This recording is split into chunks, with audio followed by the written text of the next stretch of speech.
Hello दोस्तों, नमस्कार। Santoshi IAS में आप सभी का एक बार फिर स्वागत है। यहाँ पर जो आपका घटना सार आया है मैगजीन, नवंबर से अप्रैल तक जो करंट अफेयर दिया गया है उसी का मैं एमसीक्यू के फॉर्म में करवा रहा हूँ। आपको यहाँ पर डबल स्क्रीन दिख रहा होगा, ये सिंगल स्क्रीन होगा। सिर्फ मैं उन नए बच्चों को बताना चाहता हूँ कि ये किस प्रकार से आपका एमसीक्यू बनाया जाता है। देखिए, जैसे ही आपका आज यहाँ से आर्थिकी जो आपका इकोनॉमिक्स पोर्शन है यहाँ पर शुरू हो रहा है।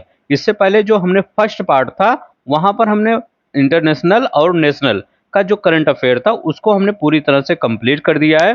नीचे ही लिंक दिया गया है डिस्क्रिप्शन बॉक्स में, उसका जो फर्स्ट पार्ट है लगभग 2 घंटे का वीडियो है। लगभग वहां पर 200 क्वेश्चन है, उसको जाकर देख लीजिए। और पीडीएफ भी नीचे लिंक दिया गया है, फ्री ऑफ कॉस्ट पीडीएफ भी डाउनलोड कर लीजिए। यहाँ पर आज मैं ये जो आपका इकोनॉमिक्स पोर्शन है, आपका पुरस्कार वाला है, आपका स्पोर्ट्स वाला है, ये सब हम करने वाले हैं। तो देख सकते हैं वही क्वेश्चन होता है जो यहाँ पर देख सकते हैं आपका वन लाइनर फॉर्म में दिया गया है। इसी को मैं क्या करता हूँ, ये एमसीक्यू के फॉर्म में कन्वर्ट कर देता हूँ। क्योंकि आपको वहां पर किस फॉर्म में करना है, वहां पर पेपर में आपको एमसीक्यू के फॉर्म में ही करना है। तो वही हैबिट बनाना चाहिए।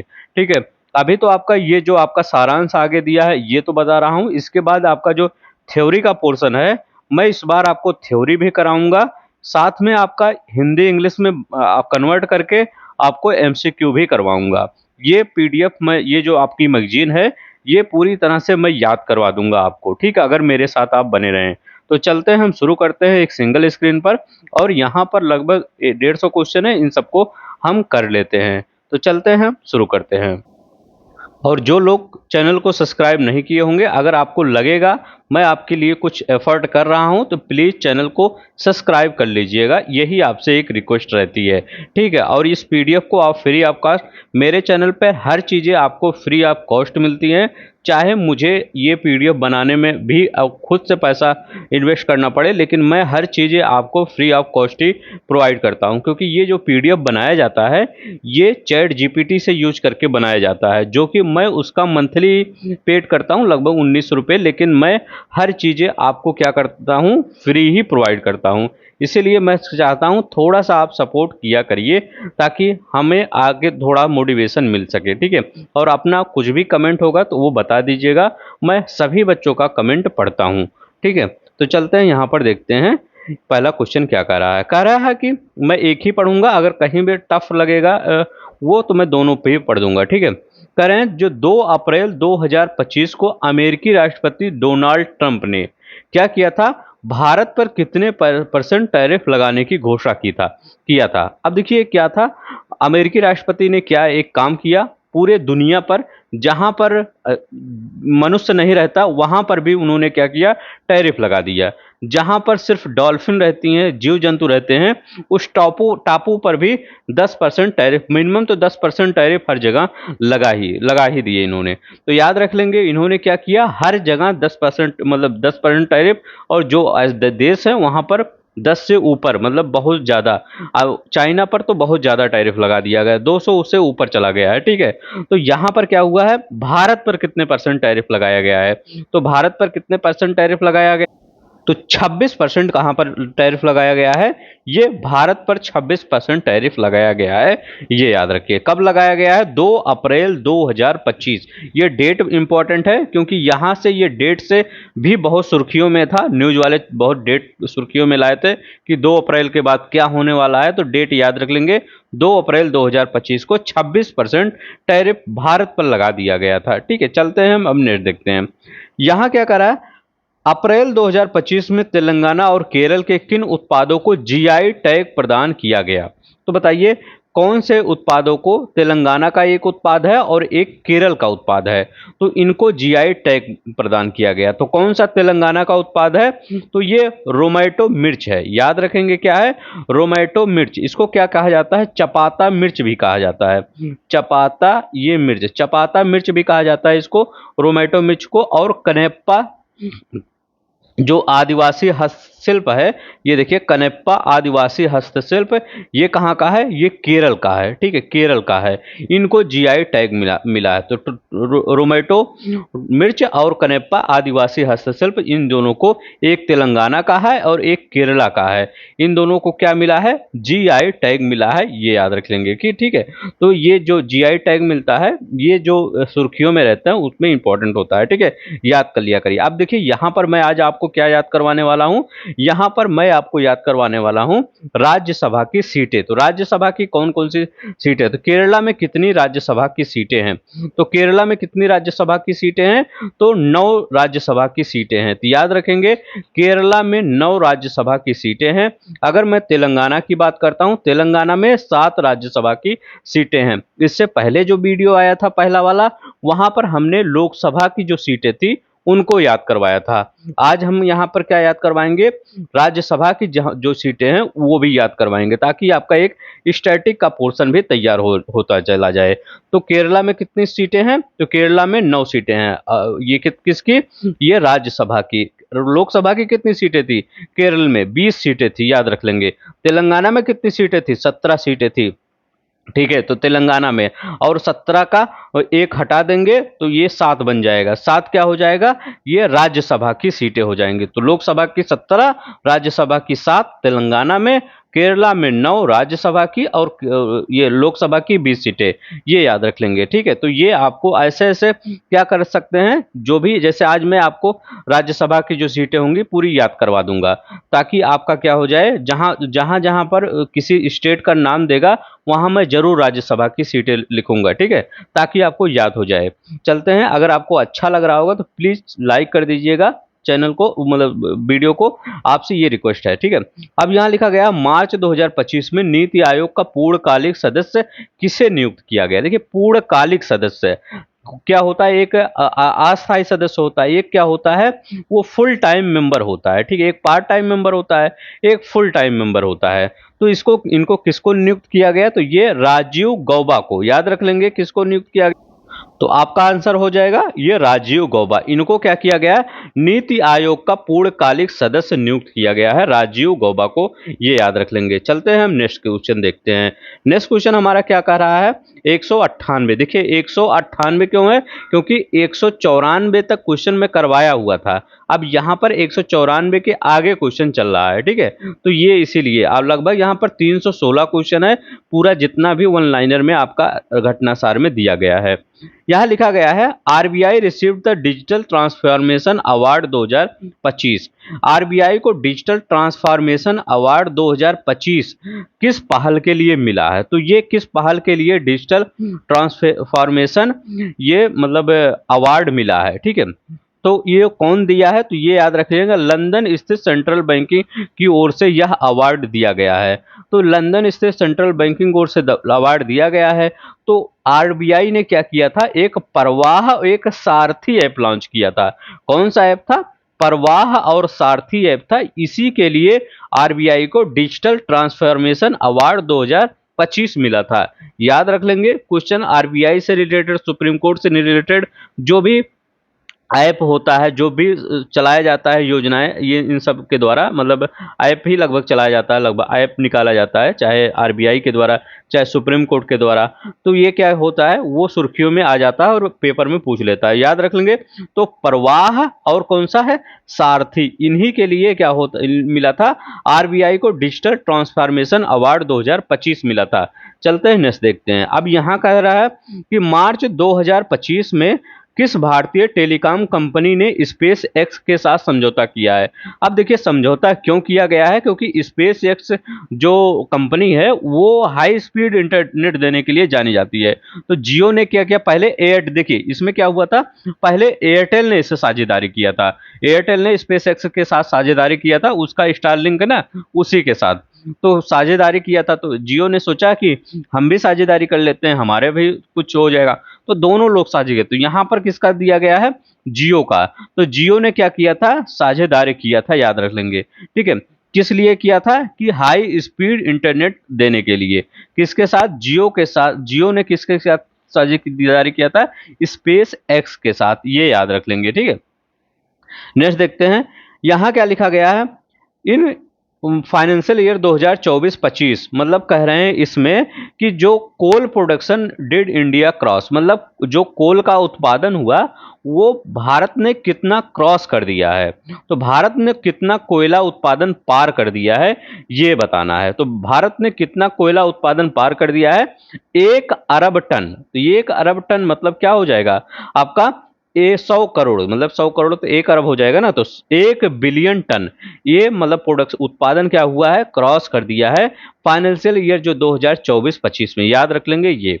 अब यहां पर क्या है, कह रहे हैं कि 2024-25 में 250 मीट्रिक टन माल ढुलाई करने वाला पहला रेलवे जोन कौन बना है, मतलब 250 मीट्रिक टन, याद रखिएगा मीट्रिक टन कार्गो 2024-25 में कौन किया, तो कौन सा किया है, तो याद रखेंगे ईस्ट कोस्ट रेलवे ने किया। कौन, किसने किया था, ईस्ट कोस्ट रेलवे ने किया। तो दो क्वेश्चन आपको पता होना चाहिए, ये इसी लगभग इसी से रिलेटेड है। कौन सा, ये कोयला उत्पादन कर दिया और ये माल ढुलाई वाला काम कर दिया East Coast Railway, 1 billion ton पार कर दिया, 100 करोड़ या 1 अरब कह सकते हैं। तो चलते हैं हम नेक्स्ट देखते हैं, यहां क्या कर रहा है, कह रहा है किस संगठन ने भविष्यवाणी की कि भारत 2025 तक तीसरी सबसे बड़ी अर्थव्यवस्था बन जाएगा।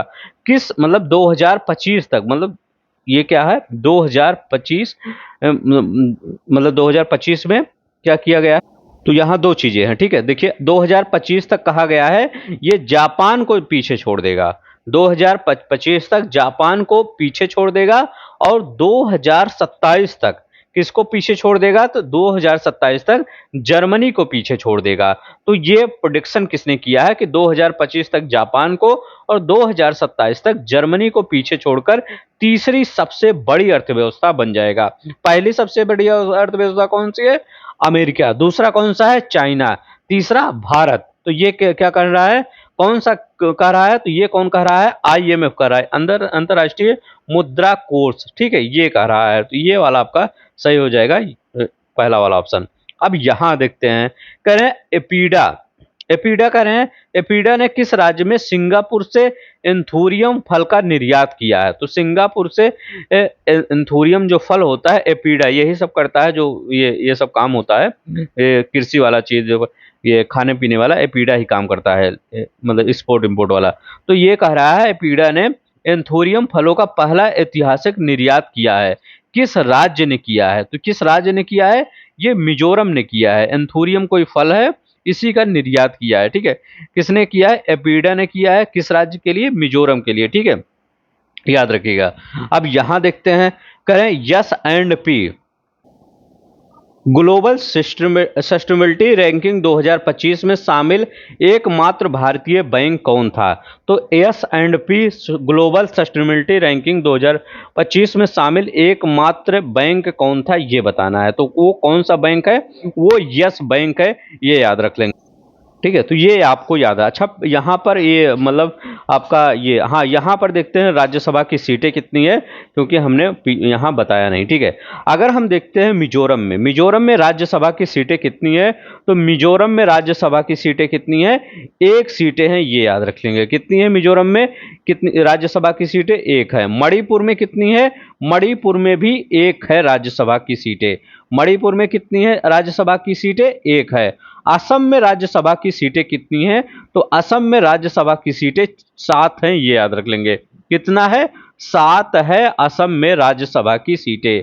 अगर मैं कहूं कि मेघालय में कितना है, तो मेघालय में कितना है, 1 है। मतलब मणिपुर, मिजोरम, मेघालय, यम यम से पढ़ रहा है ना, एम से नाम ये भी पढ़ रहा है, ये भी पढ़ रहा है, ये भी पढ़ रहा है, और कोई नाम एम से पढ़ता है, तो मुझे लगता है इधर सेवन सिस्टर में कौन कौन से नाम, मणिपुर हो गया, मिजोरम हो गया, मेघालय हुआ, और त्रिपुरा तो टी से पड़ता है, और आपका ये अरुणाचल प्रदेश भी नहीं होगा, नागालैंड, हाँ। तो 3 यम है, और तीनों में राज्यसभा की सीटें कितनी हैं, 1 है, ये याद रख लेंगे। मेघालय में राज्यसभा की सीटें कितनी हैं, 1 है। मिजोरम में राज्यसभा की सीटें कितनी है, 1 है। मणिपुर में राज्यसभा की सीटें 1 है। मतलब तीनों यम में राज्यसभा की सीटें कितनी हैं, तो तीनों यम में राज्यसभा की सीटें कितनी हैं, तो तीनों यम में राज्यसभा की सीटें 1-1 सब जगह है।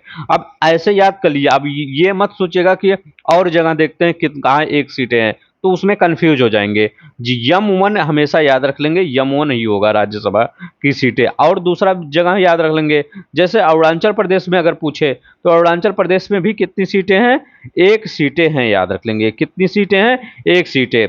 अगर मैं नागालैंड उसके नीचे है उसकी बात करता हूं तो 1 सीटें वहां भी है। मतलब जो ऐसे जा रहा है ऐसे अपना ये वाला अराकाम उमा ये सब वाला, तो ये कहाँ है, एक ही सीटें ही है, ठीक है। नागालैंड में 1 सीटें हैं, सिक्किम में कितनी है, 1 सीटें हैं, तो ये याद रख लेंगे, ठीक है। तो नागालैंड, सिक्किम, त्रिपुरा में कितनी सीटें हैं, 1 सीटें हैं।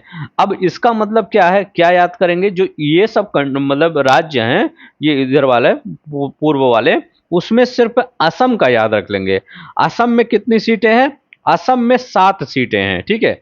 असम में 7 सीटें हैं और सब जगह, चाहे हम मणिपुर की बात करते हैं, मिजोरम की बात करते हैं, मेघालय की बात करते हैं, अरुणाचल प्रदेश की बात करते हैं, नागालैंड की बात करते हैं, सिक्किम की बात करते हैं, त्रिपुरा की बात करते हैं, सब जगह कितनी सीटें हैं राज्यसभा की, तो 1-1 सीटें याद रख लेंगे, ठीक है। तो हर जगह एक, सिर्फ असम में कितनी सीटें याद रख लेंगे, असम में 7 सीटें याद रख लेंगे। किसकी, राज्यसभा की, असम में 7 सीटें याद कर लेंगे।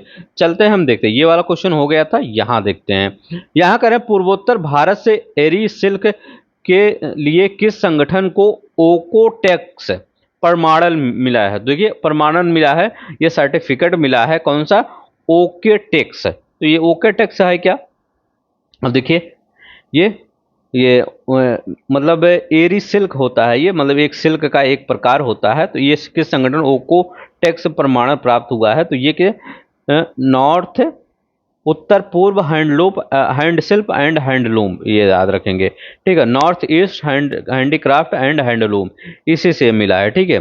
तो किस संगठन को, तो ये उत्तर पूर्व हस्तशिल्प और हैंडलूम, इसी को मिला है। चलते हैं ना, देखते हैं यहाँ क्या करा है कि नाइट फ्रैंक वेल्थ रिपोर्ट 2025 में भारत को कौन सा स्थान प्राप्त हुआ है। किस में बात कर रहा है, नाइट वेल्थ रिपोर्ट में, ठीक है। नाइट फ्रैंक द्वारा जारी किया गया है वेल्थ रिपोर्ट में, ठीक है। नाइट फ्रैंक वेल्थ रिपोर्ट इसी इनके द्वारा जारी किया जाता है, ठीक है। नाइट फ्रैंक वेल्थ रिपोर्ट में भारत को कौन सा स्थान मिला है, ये बताना है। तो ये जो वेल्थ रिपोर्ट है, इसमें भारत को कौन सा स्थान मिला है, तो भारत को दुनिया में चौथा स्थान मिला है, ये याद रखिएगा, वेल्थ रिपोर्ट में, ठीक है। पैसा वैसा किस कहाँ ज्यादा है, तो हम चौथे स्थान पर हैं। यहाँ कह रहे हैं मार्च 2025 में किन 2 रेलवे स्टेशनों को नवरत्न का दर्जा मिला है। अब देखिए रेल कंपनियों को, रेलवे कंपनियों को क्या किया गया है, नवरत्न का दर्जा दिया गया है। तो ये कौन कौन सी कंपनी है, तो जो लोग ये शेयर मार्केट में पैसा वैसा लगाते होंगे उनको पता होगा कौन सा है, IRCTC है, ये याद रख लेगा, IRCTC है। और कौन है, IRFC है, तो याद रख ले, IRFC और IRCTC है, ये इन्हीं को क्या मिला है, नवरत्न का दर्जा। बहुत इंपॉर्टेंट है IRCTC, इसको तो आप जानते हो, ये भी है IRFC, ठीक है, ये भी है, दोनों को मिला है नवरत्न का दर्जा, तो ये याद रख लेंगे। चलते हैं यहां पर देखते हैं, यहां क्या कर रहा है, फरवरी 2025 में जोमेटो का नया कारपोरेट नाम क्या रखा गया, तो फरवरी 2025 में जोमेटो का नया कारपोरेट नाम क्या रखा गया, ये बताना है। तो उसका नाम क्या रखा गया है, तो इंटरनल लिमिटेड रखा गया है, ठीक है, याद रखें, इंटरनल लिमिटेड रखा गया है इसका, ठीक है। तो ये सी वाला आंसर इसका सही हो जाएगा, जोमेटो का। हाल ही में किस देश ने अर्जेंटीना के राष्ट्रपति जेवियर माइली को नागरिकता दे दी है, मतलब उनको क्या किया गया, नागरिकता दे दिया गया है। तो किसको नागरिकता दे दिया गया है, जेवियर मावली को, ठीक है। तो मतलब किस देश ने अर्जेंटीना के राष्ट्रपति जेवियर मावली को नागरिकता दी है, ये इटली है, ठीक है, ये याद रख लेंगे, इटली। नेक्स्ट देखते हैं, यहां करा 2025 में बिटकॉइन को मुद्रा के रूप में कानूनी रूप से स्वीकार करने वाला पहला देश कौन बना है? देखिए, बिटकॉइन को अल सल्वाडोर ने पहले ही स्वीकार किया, लेकिन अब क्या किया गया है, कानूनी रूप से स्वीकार कर दिया गया है। तो ये कौन सा है? ये अल सल्वाडोर है। तो कौन है? El Salvador. नेक्स्ट देखते हैं, यहाँ करें अंतर्राष्ट्रीय महिला दिवस 2025 पर किस डिजिटल भुगतान प्लेटफॉर्म ने महिलाओं के लिए इंश्योरिंग हीरोज अभियान शुरू किया है? तो महिलाओं के लिए कौन सा अभियान शुरू किया है? इंश्योरिंग हीरोज अभियान शुरू किया है। तो किसने शुरू किया है? ये किसने शुरू किया है? तो ये फोन पे, आप फोन पे नहीं करते होंगे, इसी ने किया है। इंश्योरिंग हीरोज अभियान शुरू किया है। किसने शुरू किया है? फोन पे ने किया है। ये कब किया है? अंतर्राष्ट्रीय महिला दिवस के अवसर पर। अंतर्राष्ट्रीय महिला दिवस मनाया कब जाता है? तो 8 मार्च 2025 को मनाया जाता है, मतलब 8 मार्च को ही मनाया जाता है, ये याद रखिएगा। और इस बार यही ये वो अभियान शुरू किया गया है, इंश्योरिंग हीरोज। ठीक है, नेक्स्ट देखते हैं, यहाँ करें इंडस वैली रिपोर्ट 2025 के अनुसार 2024 में आईपीओ से फंड जुटाने वाला शीर्ष देश कौन सा है? ठीक है, तो आईपीओ से फंड जुटाने वाला, इंडस वैली रिपोर्ट 2025 के अनुसार आईपीओ से फंड जुटाने वाला एकमात्र दुनिया का शीर्ष देश कौन सा है? ठीक है, शीर्ष देश कौन सा है ये? तो ये भारत है। ठीक है, याद रख लेंगे कौन सा देश है, ये भारत है। नेक्स्ट देखते हैं, ये क्या करा है, कर राष्ट्रीय पशुधन मिशन के तहत गौ समृद्धि मवेशी बीमा योजना कहाँ शुरू की गई?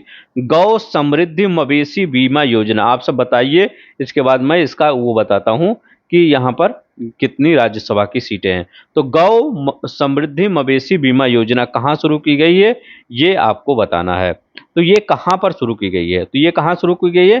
केरला में शुरू की गई है, ये याद रख लीजिएगा। कहाँ शुरू की गई है गौ मवेशी बीमा योजना? ये केरला में शुरू की गई। केरला में कितनी सीटें थी? केरला में 9 सीटें हमने बताई थी।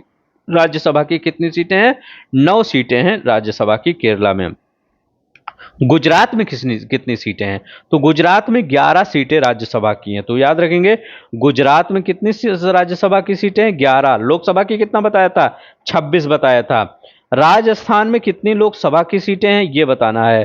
तो राजस्थान में कितनी राज्यसभा, राजस्थान में राज्यसभा की सीटें कितनी हैं? एक ही बताऊंगा, नहीं तो दोनों में आप कंफ्यूज हो जाएंगे।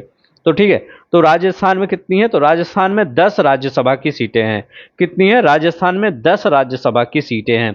अगर मैं कहूँ हरियाणा में कितनी राज्यसभा की सीटें हैं? तो हरियाणा में कितनी राज्यसभा की सीटें हैं?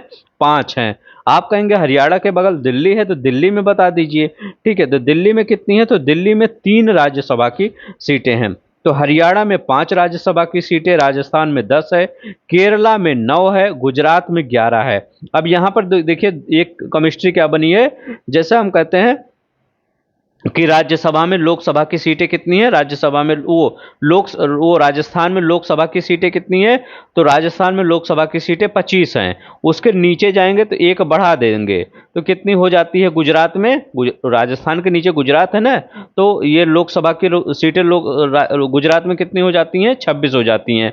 ऐसे ही अगर राज्यसभा में देखें, ये लोकसभा है, अगर राज्यसभा में देखें तो ये राजस्थान में कितनी सीटें हैं राज्यसभा की? राजस्थान में राज्यसभा की 10 सीटें हैं। फिर एक और बढ़ा दीजिए, तो एक और बढ़ा देंगे तो कितना हो जाता है? 11।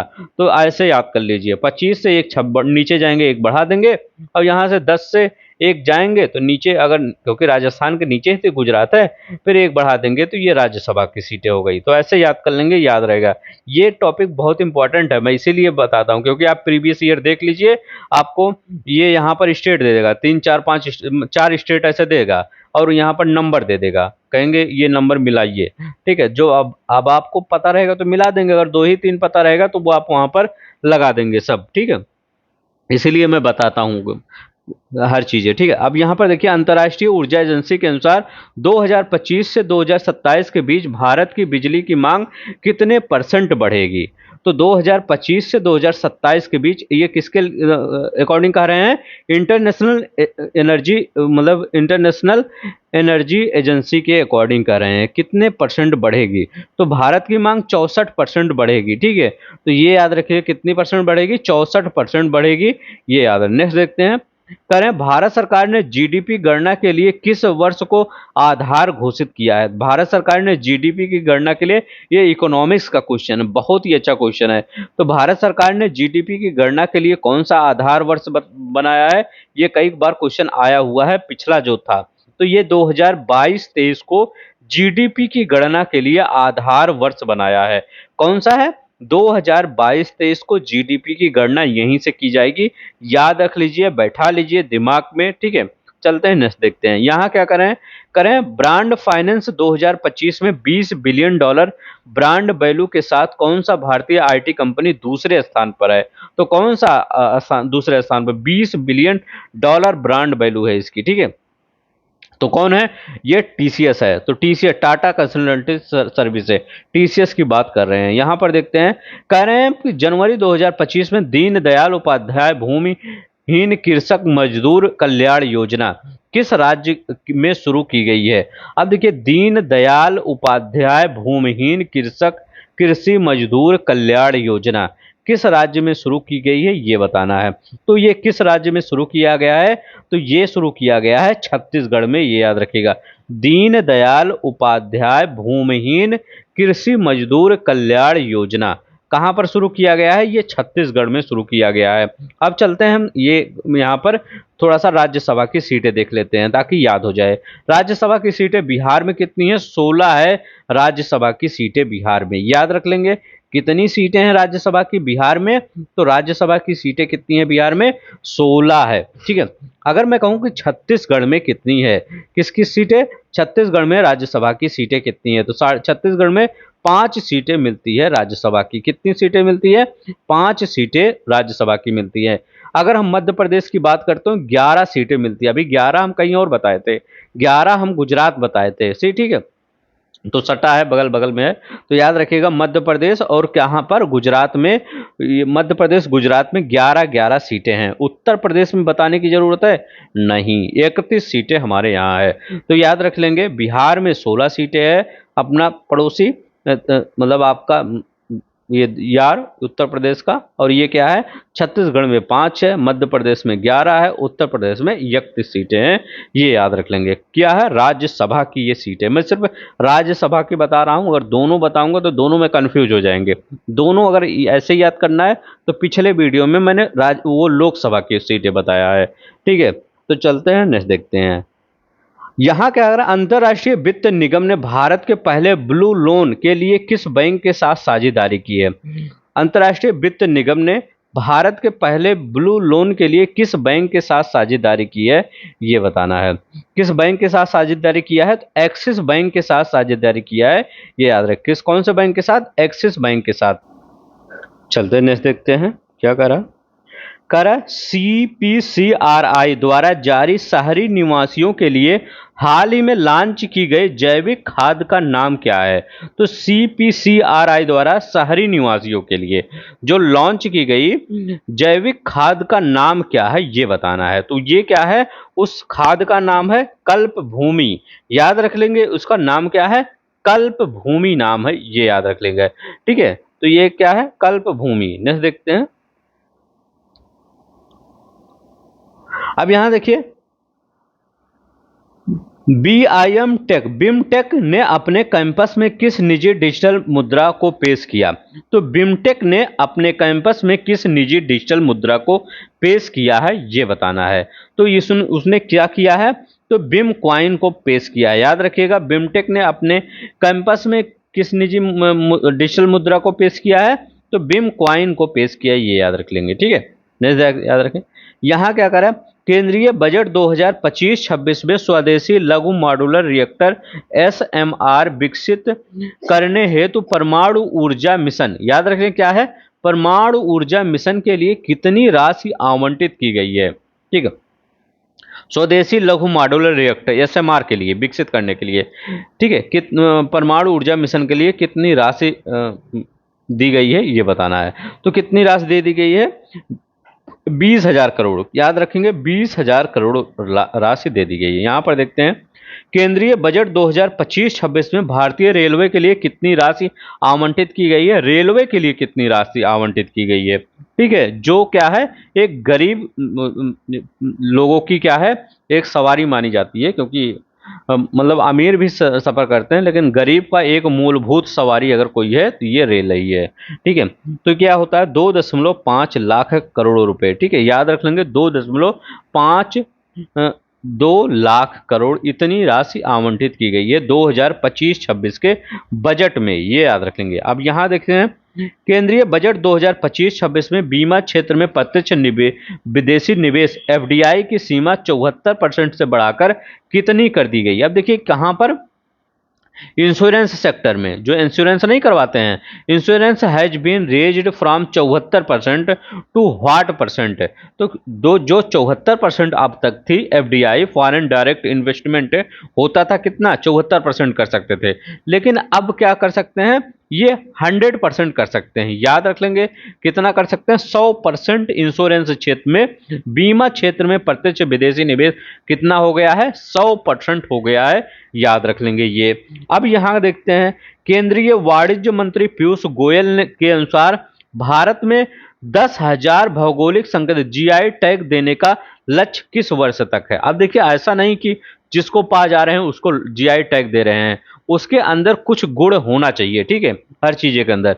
तो कब कब तक ये लक्ष्य रखा गया कि हम 10,000 जीआई टैग दे देंगे। ठीक है, तो कब तक रखा गया है लक्ष्य, तो ये रखा गया है 2030 तक। तो 2030 ने ये केंद्रीय वाणिज्य मंत्री पीयूष गोयल ने कहा है, यही मंत्रालय काम करता है जीआई टैग के लिए, तो ये भी याद रख लेंगे। ये 10,000 क्या किया गया है कि बोल दिए हैं हम 2030 तक क्या करेंगे 10,000 जीआई टैग देंगे। ठीक है, अप्रैल 2025 तक भारत में कितने अभी जीआई टैग दिए जा चुके हैं। अभी आप सोचेंगे कैसे इतना होगा, अभी हमें कितना सफर करना है।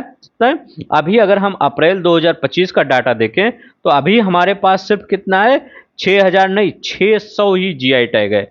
600 जीआई टैग से हमको कहां तक सफर करना है, हमको 10,000 तक सफर करना है। मतलब आप सबका क्या हो गया जीके का जो टॉपिक है, मतलब ये जीके कह सकते हैं या करंट अफेयर का टॉपिक जो है ये आपका बढ़ जाएगा। ठीक है, जब 10,000 होंगे तो याद भी करेंगे आप सब इधर उधर का। ठीक है, लेकिन जीआई टैग देखते हैं बहुत कम ही पूछा जाता है पेपर में। ठीक है, मतलब अरे ये पूछ लिया जाता है कभी कभी, बहुत कम ही पूछा जाता है। अब लेकिन वहाँ जीआई टैग का ये सब पूछ लिया जाता है, कौन सा मंत्रालय क्या होता है, उसका टर्म एंड कंडीशन ज़्यादा पूछा जाता है जीआई टैग का। तो जीआई टैग का टर्म एंड कंडीशन क्या क्या होता है वो सब याद कर लीजिए ज़्यादा। ठीक है, वो ज़्यादा सही रहेगा।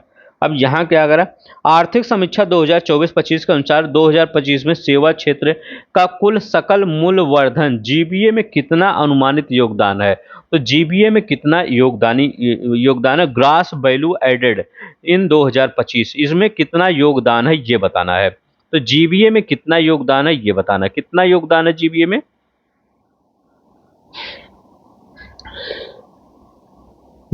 ये कितना, तो ये कितना है यहाँ पर ऑप्शन आपका 53 ये 55.3%। याद रख लेंगे कितना है 55.3% योगदान है।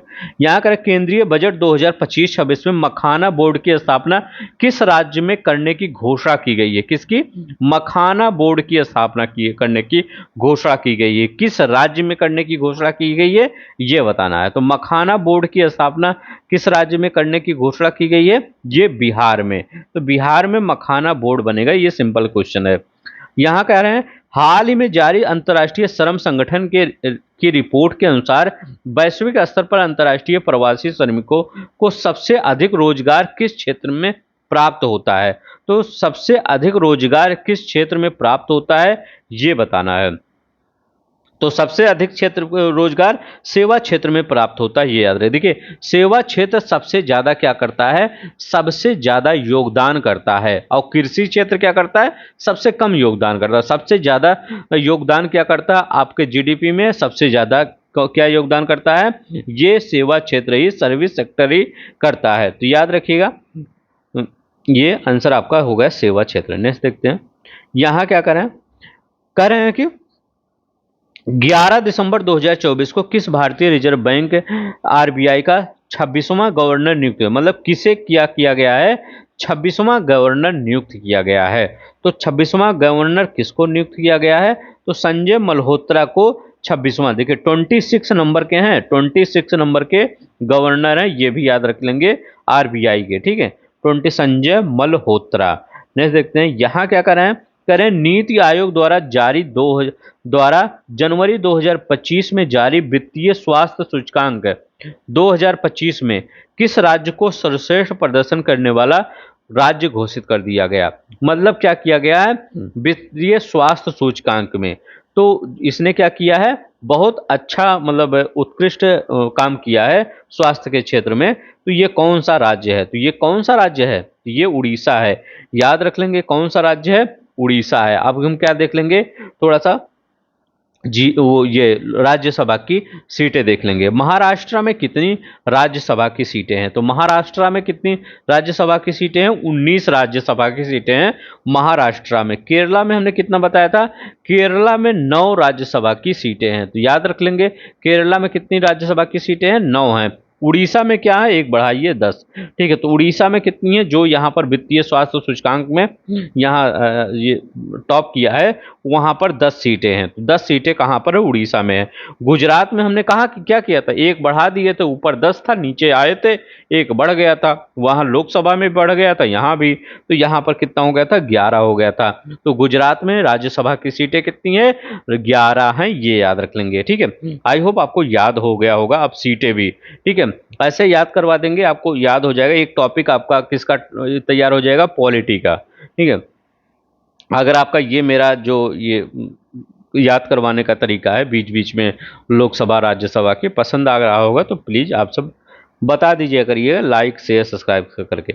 अब देखिए केंद्र सरकार द्वारा जारी रिपोर्ट के अनुसार वित्तीय वर्ष 2023-24 में भारत का सबसे अधिक निर्यात किस देश को हुआ? भारत का सबसे अधिक निर्यात मतलब हमने किस देश को सबसे, India top export destination in the financial year 2023-24 में, मतलब हमने सबसे ज्यादा कहाँ सामान भेजा है? तो हमने सबसे ज्यादा कहाँ सामान भेजा है? तो हमने सबसे ज्यादा कहाँ भेजा है? अमेरिका में। याद रखिएगा अमेरिका में लगभग कितना परसेंट? 17.90% हमने सिर्फ अमेरिका को ही सामान भेजा है। हम क्या सोच रहे हैं कि मोबाइल आता रहे एप्पल और हम सामान अपना बेचते रहे, तो ये याद रखिए ऐसे ही बता रहे हैं, ऐसा कुछ नहीं है, सिर्फ ऐसे बता ही रहे थे, ठीक है।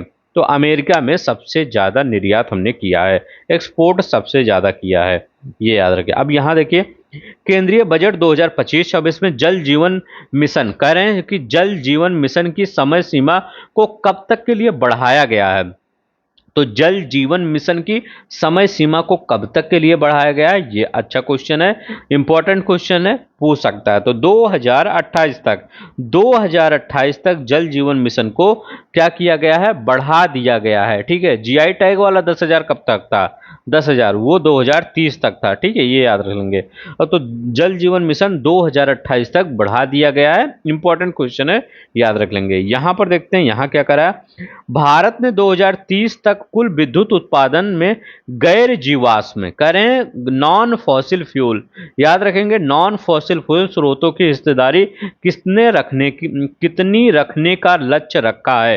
तो नॉन फॉसिल फ्यूल की जो सोर्स होता है उसका 2030 तक, ठीक है, ये सब डाटा इंपॉर्टेंट है। तो कितना करें हैं कि जो गैर जीवाश्म ईंधन है, गैर जीवाश्म ईंधन मतलब सोलर वोलर से जो, क्योंकि जीवाश्म ईंधन कौन सा होगा? जो पेट्रोलियम होगा, कोयला होगा, ये जीवाश्म ईंधन होगा। और जो गैर जीवाश्म ईंधन होगा, नॉन फॉसिल फ्यूल होगा, वो आपका सोलर होगा। और ये जो पानी से जल से हाइड्रो इलेक्ट्रिक ये जो जनरेट होता है ये सब होगा, ठीक है। तो ये सब इससे कितना रखने का भारत सरकार ने किया है? तो भारत ने कहा है कि हम 2030 तक 50% कुल विद्युत उत्पादन करेंगे, ठीक है। कितना? 50%। और ये हमको लग रहा है ये सही भी हो जाएगा, क्योंकि आज के समय में देखिए सब क्या कर रहे हैं? सोलर लगवा ले रहे हैं। सोलर जो भी मतलब बहुत ही अच्छी चीजें हैं सोलर के मतलब सोलर जो लगवा रहे हैं बहुत ही, क्योंकि बिजली क्या होता है आपका जीरो हो जाता है और इन्वायरमेंट के लिए काफ़ी फ्रेंडली माना जाता है, ठीक है। माना क्या जाता है, होता भी है ये काफ़ी फ्रेंडली। तो याद रख लेंगे 50, आपका 50% सही हो 2030 तक। चलते हैं नेक्स्ट देखते हैं। यहाँ क्या कह रहे हैं आर्थिक समीक्षा 2024-25 के अनुसार वित्तीय वर्ष 2025-26 में भारत की अनुमानित विकास दर कितनी होगी। कह रहे हैं जो 25-26 आने वाला ये जो चल रहा है, यहाँ पर भारत की जो विकास दर होगी वो कितना होगा ये बताना है। तो हमारी विकास दर जो आर्थिक समीक्षा इकोनॉमिक सर्वे बताता है, ये देखिए इकोनॉमिक सर्वे 2025-24-25 बताता है कि भारत की विकास दर जो 6.3 से 6.8%, बहुत इंपॉर्टेंट है, ये स्टार लगा लीजिएगा, ठीक है, 3 स्टार का क्वेश्चन है। 6.3 से 6.8% रहेगी, ये इकोनॉमिक सर्वे अनुसार बताता है 2025-26 में भारत की अनुमानित विकास दर रहेगी 6.3 से 6.8 के बीच में, यही लैग करेगा। तो 6.3 से 6.8 ये याद रख लें। अब यहाँ देखते हैं, यहाँ करें मार्च 2025 में 30 अरब डॉलर के बाजार पूंजीकरण के साथ दुनिया की सबसे मूल्यवान स्टील कंपनी कौन बनी है। तो दुनिया की सबसे मूल्यवान स्टील कंपनी कौन बनी है, तो ये कौन बनी है, JSW स्टील बनी है। याद रख लेंगे कौन से बनी है, JSW स्टील बनी है, दुनिया की सबसे मूल्यवान कंपनी बनी है, याद रखें JSW बनी है। अब यहां पर देखते हैं आर्थिक समीक्षा 2024-25 के अनुसार भारत का कुल अनुमानित खाद्यान्न उत्पादन वित्तीय वर्ष 2023-24 में कितना था। करें भारत का कुल अनुमानित खाद्यान्न उत्पादन वर्ष 2023-24 में कितना था। According to economic survey 2024-25 what was the India estimate total food grain production in financial year 2023-24। तो कितना था इकोनॉमिक सर्वे के अनुसार ये बताना है। तो कितना था, 332.3 मिलियन टन था। याद रख लेंगे 332.3 मिलियन टन था ग्रेन प्रोडक्शन, ठीक है। चलते हैं ना, देखिए अब यहां करें केंद्रीय बजट 2025-26 में किस उद्देश्य से 6 वर्षीय दाल मिशन की घोषणा की गई है। अब देखिए किस उद्देश्य के लिए, कौन सा ऐसा उद्देश्य था, कौन सा ऐसा मिशन था। अनाउंस यूनियन बजट 2025-26 में अचीव सेल्फ सफिशिएंसी। तो ये किस उद्देश्य से, तो ये अरहर हुआ, उड़द हुआ और मंसूर हुआ। याद रखिएगा अरहर उड़द मसूर, इन्हीं के उद्देश्य से क्या किया गया अरहर उड़द और मंसूर, अरहर उड़द और मसूर। तो बी वाला आंसर यहां पर सही हो जाएगा। नेक्स्ट देखते हैं, यहां करें जनवरी 2025 में किस राज्य ने दीनदयाल उपाध्याय भूमिहीन कृषि मजदूर कल्याण योजना शुरू किया है। तो जनवरी 2025 में दीनदयाल उपाध्याय भूमिहीन कृषि मजदूर कल्याण योजना शुरू किया है। अभी हमने इसको बताया था, किसने शुरू किया है, इसने छत्तीसगढ़ में ने शुरू किया है। याद रख लेंगे किसने शुरू किया है, छत्तीसगढ़ में गढ़ ने शुरू किया है। कितनी राज्यसभा की सीटें थी, 5 राज्यसभा की सीटें थी। झारखंड का हमने बताया है कितनी राज्यसभा की सीटें हैं, तो झारखंड में कितनी राज्यसभा की सीटें हैं, तो झारखंड में 6 राज्यसभा की सीटें हैं। बिहार में हमने बताया कितनी राज्यसभा की सीटें हैं, 16 राज्यसभा की सीटें हैं। मध्य प्रदेश में कितनी राज्यसभा की सीटें हैं, कंपेयर किया था, वहां भी मध्य इतना सीटें हैं, यहां भी इतना सीटें हैं। तो 11-11 सीटें मध्य प्रदेश गुजरात में पड़ता है, ये याद रख लेंगे। राज्यसभा की सीटें बता रहा हूं आज, ये राज्यसभा की सीटें हैं, ये याद रख लेंगे। चलते हैं यहां देखते हैं, फरवरी 2025 में सेबी ने निष्क्रिय म्यूचुअल फंड फोलियो खोजने हेतु कौन सा डिजिटल प्लेटफॉर्म शुरू किया है। सेबी ने निष्क्रिय म्यूचुअल फंड फोलियो खोजने हेतु कौन सा डिजिटल प्लेटफॉर्म शुरू किया है, ये बताना है। तो बताइए, चारों ऑप्शन देखिए, इस कौन सा डिजिटल प्लेटफॉर्म, तो मित्रा। याद रख लेंगे मित्रा, मित्रा मतलब mutual fund investment training and retrieval assessment होता है, ठीक है, रिट्रीवल असेसमेंट मित्रा, ठीक है, तो यही शुरू किया है। नेक्स्ट देखते हैं, करें फरवरी 2025 में फ्यूचर ब्रांड इंडेक्स 2025 में सैमसंग के बाद दूसरे स्थान पर कौन सी भारतीय कंपनी बनी है। तो फ्यूचर ब्रांड इंडेक्स 2000 सैमसंग पहले नंबर पर, दूसरी भारतीय कंपनी कौन बनी है ये बताना है। तो कौन बनी है, तो याद रख लेंगे ये रिलायंस इंडस्ट्री बनी है, ठीक है। तो आ रहा है, रिलायंस इंडस्ट्रीज बनी है, ये याद रख लेंगे। कौन बनी है, रिलायंस इंडस्ट्रीज बनी है। यहां देखते हैं, करें 22 दिसंबर 2024 को कौन सा राज्य किसानों से न्यूनतम समर्थन मूल्य EMSP पर 24 फसलों की खरीद करने वाला देश का पहला राज्य बना। तो ये देश का 24 फसलों की खरीद करने वाला देश का पहला राज्य कौन बना है? ये हरियाणा बना है। ये याद रख लेंगे। कौन सा बना है? ये हरियाणा बना है। अब यहां पर देखते हैं कितनी सीटें हैं कहां पर। ठीक है, तो पंजाब में हमने कितनी सीटें बताई थी? तो पंजाब में राज्यसभा की सीटें कितनी है? पंजाब में राज्यसभा की सीटें 7 हैं। याद रख लेंगे कितनी सीटें हैं? 7 सीटें हैं पंजाब में। हरियाणा में कितनी सीटें? हमने बताया था कि हरियाणा में ये राज्यसभा की सीटें कितनी हैं। तो हरियाणा में राज्यसभा की सीटें कितनी हैं? 5 हैं। 7 यहाँ है, 5 यहाँ है। उत्तर प्रदेश में बताने की जरूरत नहीं है। मध्य प्रदेश में तो 11 है। ठीक है, ये याद रख लेंगे। अच्छा, एक क्वेश्चन आपका छूट रहा था कि यहाँ पर क्या था? मोदी जी की यात्रा हुई थी कहाँ पर? फरवरी में यात्रा हुई थी मोदी जी की, अमेरिकी यात्रा हुई थी।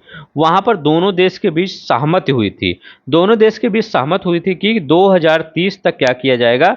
दोनों देश ने कहा कि हम 2030 तक द्विपक्षीय, मतलब जो बायलेटरल ट्रेड होगा वो कितना परसेंट कर दिया जाएगा? तो बायलेटरल जो ट्रेड होगा वो 500 बिलियन डॉलर कर दिया जाएगा। याद रखिएगा, 500 बिलियन डॉलर कर दिया जाएगा बायलेटरल ट्रेड। ठीक है, तो कितना कर दिया जाएगा? 500 बिलियन डॉलर। ठीक है, तो ये याद रख लेंगे द्विपक्षीय ट्रेड। ये आपका क्वेश्चन छूटा था। ये 2030 तक अमेरिका और भारत के बीच ये वो हुआ था समझौता। यहां देखते हैं फ्यूचर ऑफ जॉब्स रिपोर्ट 2025 के अनुसार वर्ष 2030 तक कितनी नई नौकरियों की सृजन की संभावना है? तो कितनी नई नौकरियों को के सृजन की संभावना है? किसके अनुसार? फ्यूचर ऑफ जॉब्स रिपोर्ट के अनुसार। ठीक है, तो कितना है? 170 मिलियन। ठीक है, इतनी नई नौकरियों की संभावना है। ठीक है, ये पूरे वर्ल्ड में, भारत में नहीं, 170 मिलियन संभावना है। भारतीय रिजर्व बैंक द्वारा 24 से 28 फरवरी 2025 के बीच मनाया गया वित्तीय साक्षरता सप्ताह 2025 किस थीम पर आधारित था?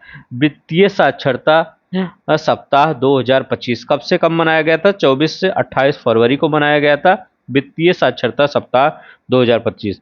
फाइनेंशियल लिटरेसी वीक 2025, ये लिखा गया ना, financial literacy week 2025 observe by RBI. ठीक है, फरवरी कब मनाया गया? तो फरवरी 24 से 28 के बीच बनाया गया था। इसकी क्या पूछ रहे थे?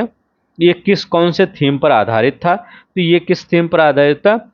वित्तीय साक्षरता, महिला समृद्धि, फाइनेंशियल लिटरेसी, वुमेन एम्पावरमेंट, इसी पर आधारित था। ये याद रख लेंगे। कौन से? सी पर आधारित था। ठीक है, सी मतलब सी आंसर होगा इसका। यहाँ देखिए 242 जनवरी 2025 में विश्व आर्थिक मंच की औद्योगिक क्लस्टर परिवर्तन पहल में भारत के किन 5 क्लस्टर को शामिल किया गया है? तो भारत के किन 5 क्लस्टर को शामिल किया गया है ये बताना है। तो भारत के किन 5 क्लस्टर को शामिल किया गया है? तो यहां पर शामिल किया गया है गोपालपुर जो औद्योगिक पार्क है, इसको शामिल किया गया है। और काकीनाडा क्लस्टर, ये आंध्र प्रदेश में है। ये आंध्र प्रदेश में ही, याद रखिए, इसको शामिल किया। केरल हाइड्रोजन वैली, इसको शामिल किया गया है। याद रखेंगे कौन सा? ये काकीनाडा, सॉरी, ये काकीनाडा हो गया। और ये आपका जो हो गया ये ग्रीन हाइड्रोजन वैली होगा। ठीक है, यहाँ ग्रीन हाइड्रोजन वैली।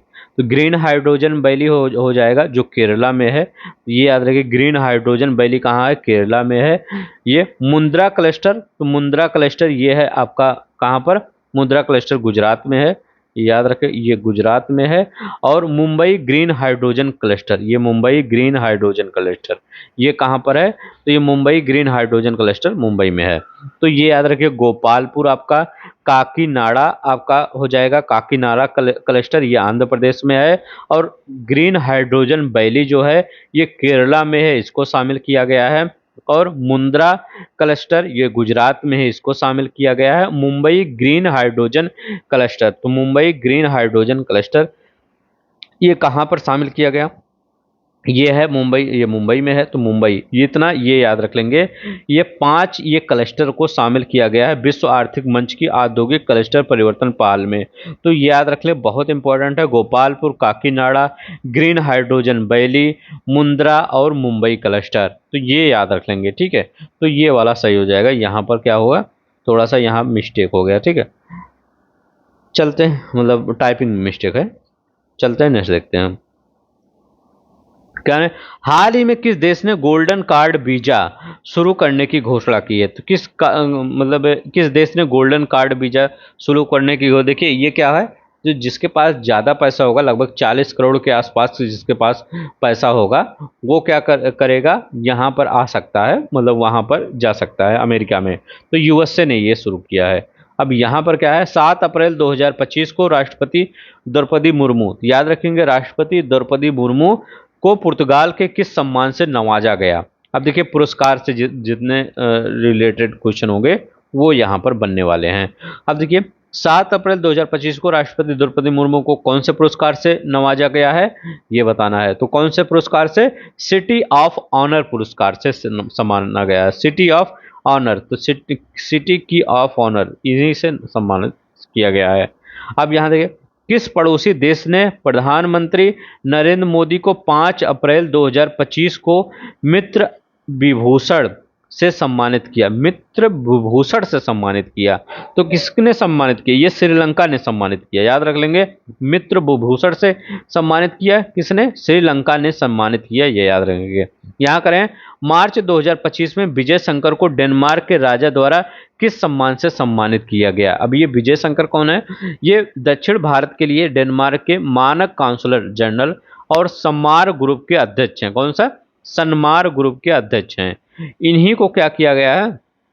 इन्हीं को मानक से सम्मानित किया गया है, मतलब द्वारा किस सम्मान से सम्मानित किया गया है ये बताना है। तो इनको किस सम्मान से सम्मानित किया गया है? Knight Cross of the Order of Dannebrog, इसी से सम्मानित किया गया है, ये याद रख लेंगे। ठीक है, नहीं देखते हैं।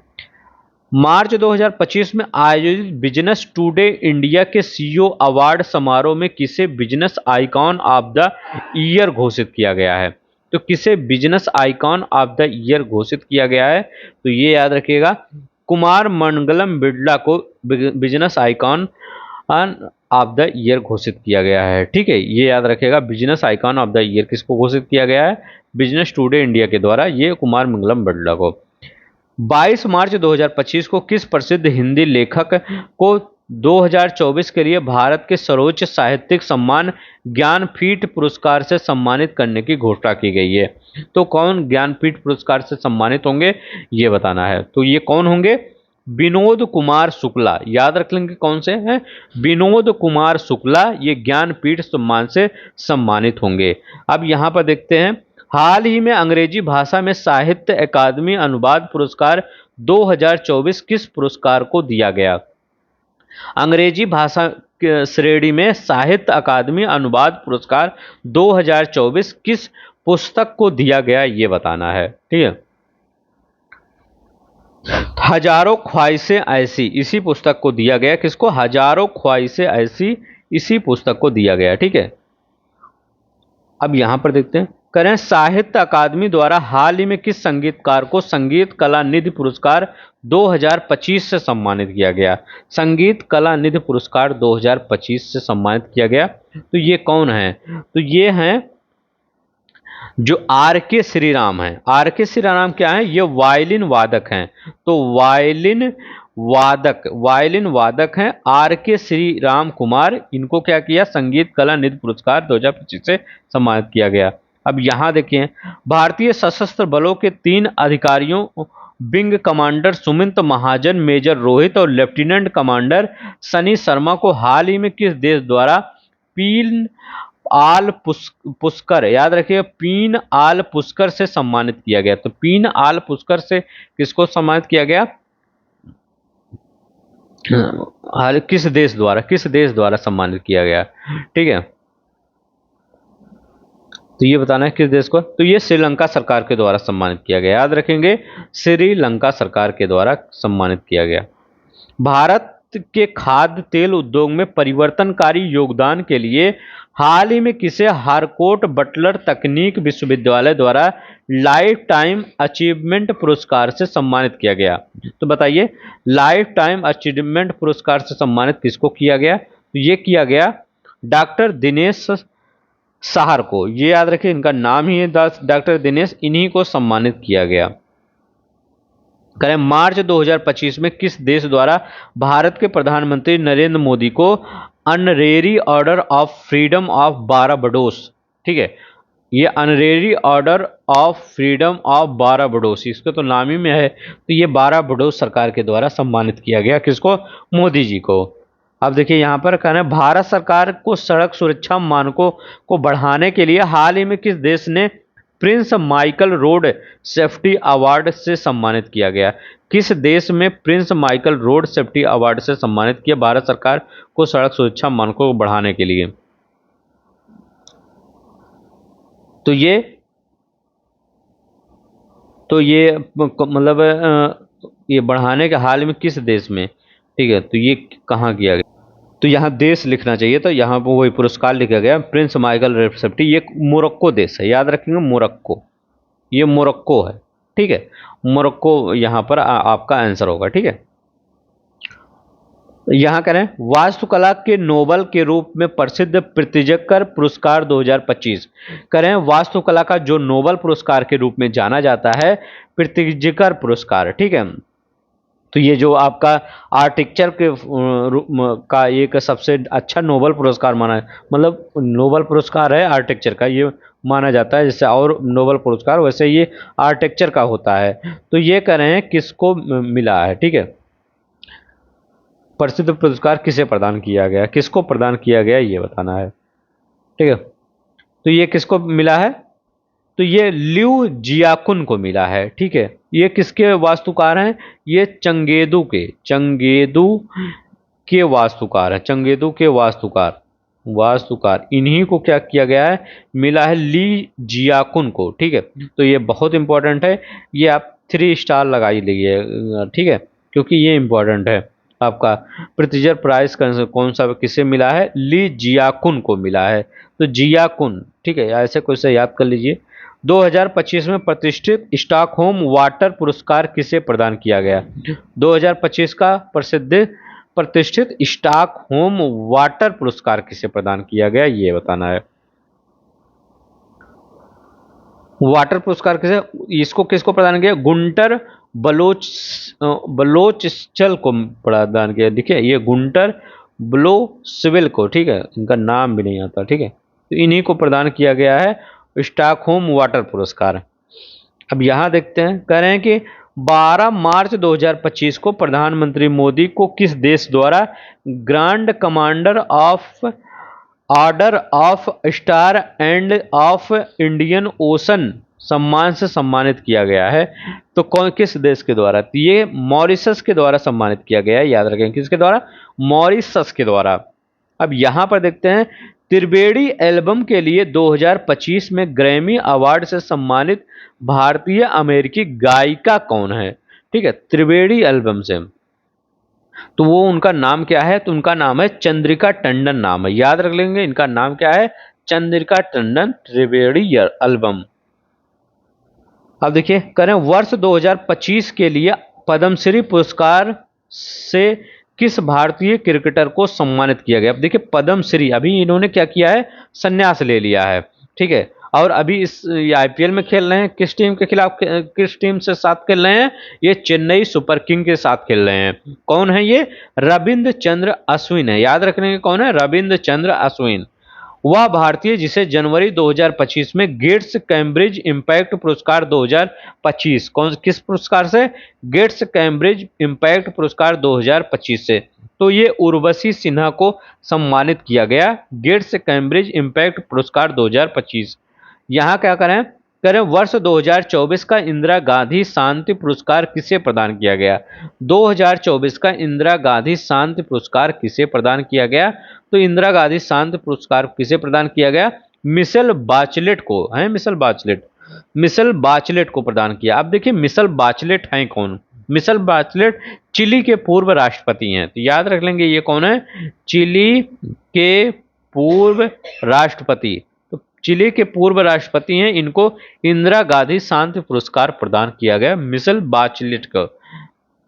यहाँ क्या करा? मार्च 2025 में लॉस एंजल्स में आयोजित 97वें एकेडमी ऑस्कर अवार्ड में समारोह में सर्वश्रेष्ठ फिल्म सहित सर्वाधिक 5 पुरस्कार किस फिल्म को मिले हैं? ठीक है, तो बताइए किस फिल्म को मिले हैं? तो कौन सा फिल्म है? ये अनोरा फिल्म है, याद रख लेंगे कौन सा फिल्म है, अनोरा। नेक्स्ट देखते हैं। करें हिंदी की लेखिका सूर्यबाला को 2024 का व्यास सम्मान, 3 स्टार का लगा लीजिए। हिंदी लेखिका सूर्यबाला को 2024 का व्यास सम्मान से उनके किस पुरस्कार उपन्यास के लिए सम्मानित किया गया? तो उनके कौन से उपन्यास के लिए? तो कौन देश के वासी, ये याद रखिए कौन है ये, कौन देश के वासी बेड़ू की डायरी, यही है, इन्हीं से व्यास सम्मान से सम्मानित किया गया, याद रख लेंगे डी वाला आंसर। यहां करें हिंदी भाषा के लिए गगन गिल को वर्ष 2024 का साहित्य अकादमी पुरस्कार किस कविता संग्रह के लिए प्रदान किया गया? किसको? गगन गिल को। तो याद रखेंगे किस कविता संग्रह के लिए? तो मैं जब तक आई बहार, कौन क्या है? मैं जब तक आई बहार, इसी के लिए प्रदान किया गया, मैं जब तक आई बहार। यहाँ करें दिसंबर 2024 में किस देश ने प्रधानमंत्री मोदी को अपने सर्वोच्च नागरिक सम्मान द ऑर्डर ऑफ मुबारक अल कबीर से सम्मानित किया? तो द ऑर्डर ऑफ मुबारक अल कबीर ये किसने सम्मानित किया, किस देश ने? ठीक है, किस देश ने? तो ये है कुवैत। कौन सा देश है? कुवैत है, ये याद रख लेंगे। यहां देखते हैं, यहां क्या करें? करें 4 फरवरी 2025 को किस डोगरी लेखक को एक होर अश्वत्थामा, अश्वत्थामा, ठीक है, एक मूवी आई थी उसमें अश्वत्थामा का, ठीक है, कोई कल्कि वल्कि टाइप ऐसे मूवी था, ठीक है, एक होर अश्वत्थामा पुस्तक के लिए साहित्य अकादमी पुरस्कार 2024 से सम्मानित किया गया? तो वो कह रहे हैं डोगरी कौन से लेखक हैं? तो ये याद रखिएगा, ये हैं चमन अरोड़ा हैं, ठीक है, चमन अरोड़ा को पुस्तक के लिए साहित्य अकादमी पुरस्कार 2024 से सम्मानित किया गया। यहाँ क्या करें? करें 20 मार्च 2025 को लंदन स्थित ब्रिज इंडिया द्वारा तेलुगु अभिनेता चिरंजीवी को कहाँ सम्मानित किया गया? तो कहाँ सम्मानित किया गया ये बताना है। ये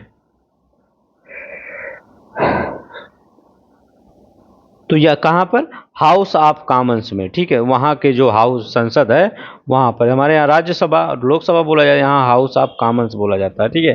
तो ये याद रख लिया, हाउस ऑफ कॉमन्स में सम्मानित किया गया किसको? चिरंजीवी को सम्मानित किया गया, याद रख लेंगे, ठीक है, लंदन स्थित ब्रिज इंडिया द्वारा तेलुगु अभिनेता चिरंजीवी को। नेक्स्ट देखते हैं। करें United nation global compact network India द्वारा 13 फरवरी 2025 को किस कंपनी को फॉरवर्ड फास्टर सस्टेनेबिलिटी अवार्ड 2025 दिया गया? तो ये किसको दिया गया? ये एनटीपीसी लिमिटेड को दिया गया। किसको दिया गया? एनटीपीसी लिमिटेड को दिया गया। यहां करें वर्षा भरत है, याद रखें कौन है? वर्षा भरत है के निर्देशक में बनी फिल्म को रॉटरडैम इंटरनेशनल फिल्म फेस्टिवल में नेट पैक पुरस्कार मिला है, ठीक है। तो वर्षा भरत के निर्देशन में बनी किस फिल्म को, ठीक है, तो ये कौन सी फिल्म है ये बताना है।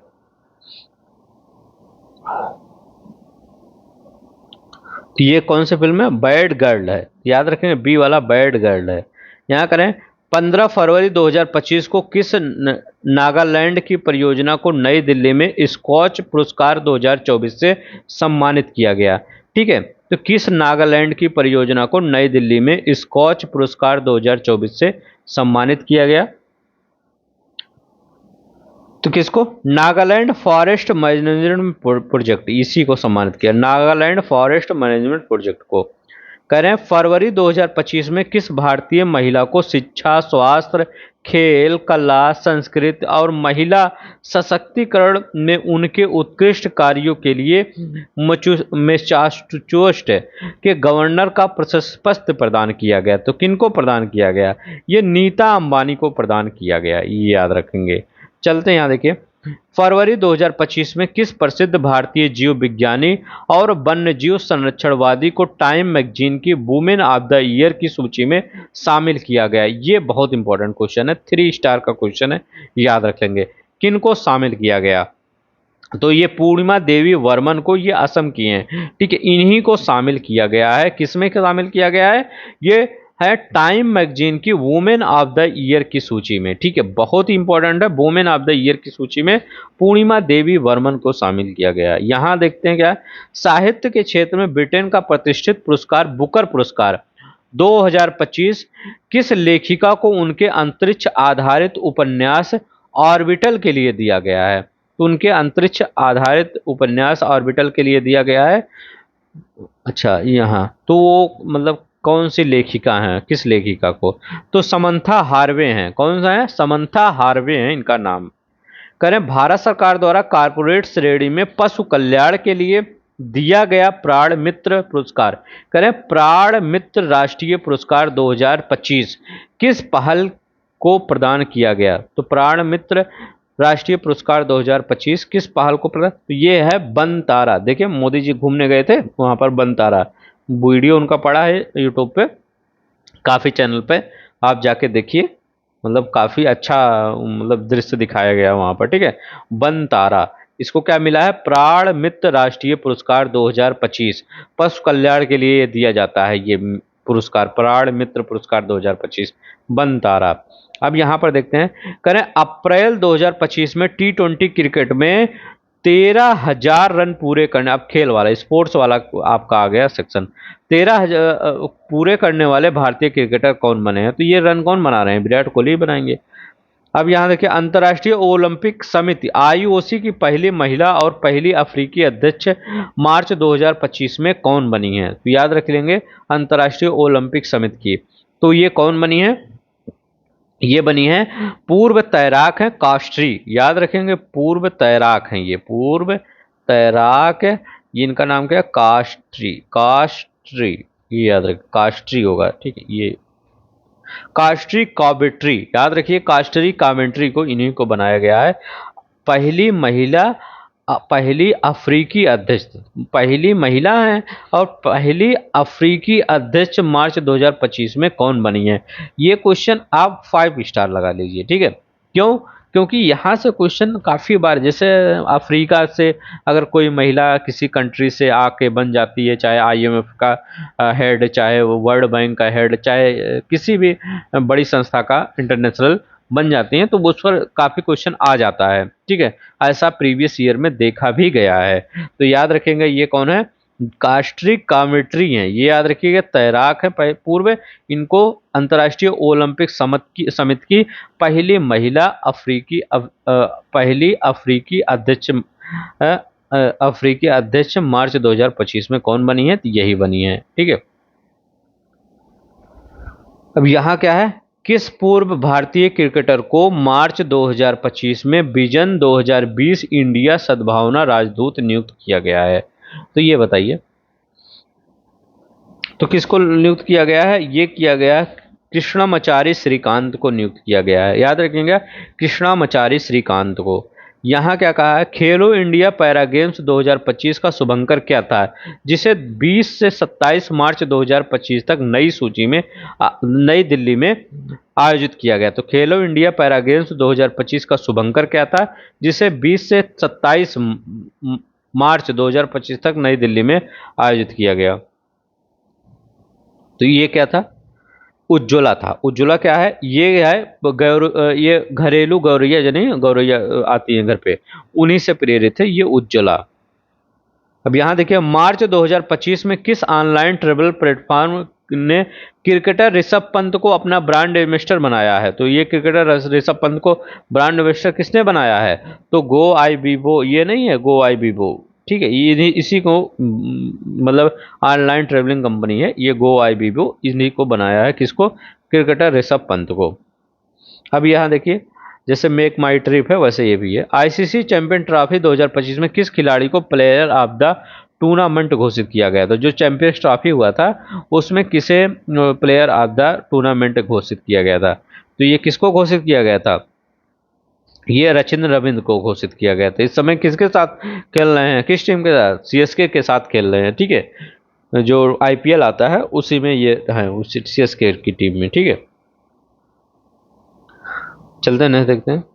करें, क्रिकेट प्रशासन और नवाचार में योगदान के लिए फोर्ब्स इंडिया लीडरशिप अवार्ड 2025 में आइकन ऑफ एक्सीलेंट अवार्ड किसे दिया गया?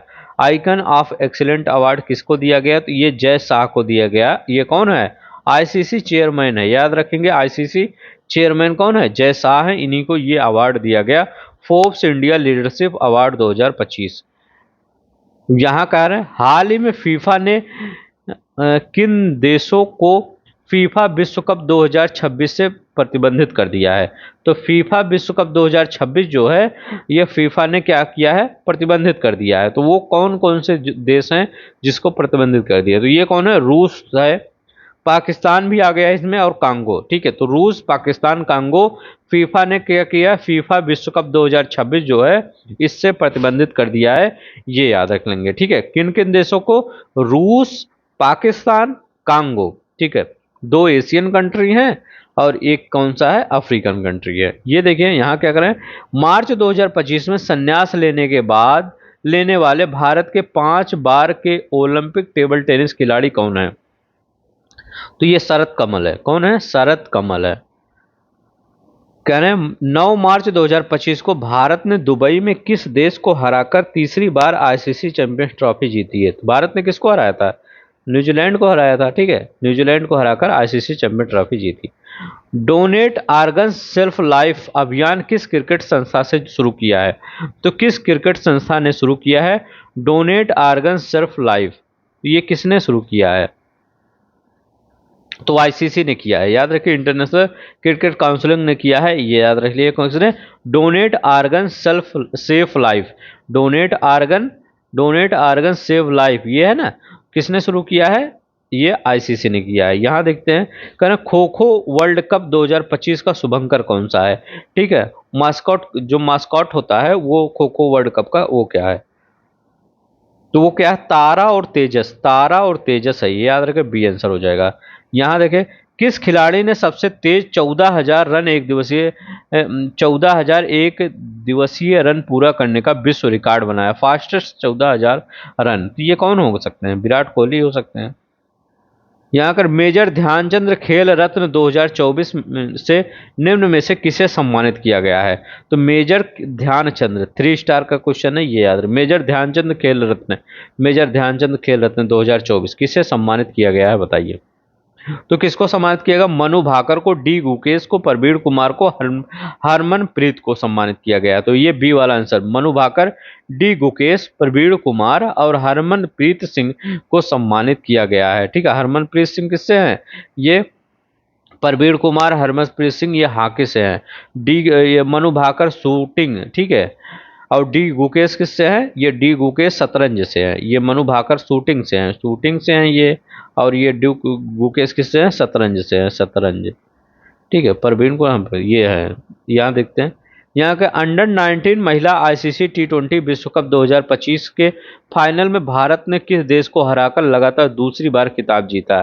तो भारत ने हराकर ये अंडर 19 महिला आईसीसी T20 विश्व कप ने के फाइनल भारत ने किस देश को हराकर लगातार दूसरी बार खिताब जीता?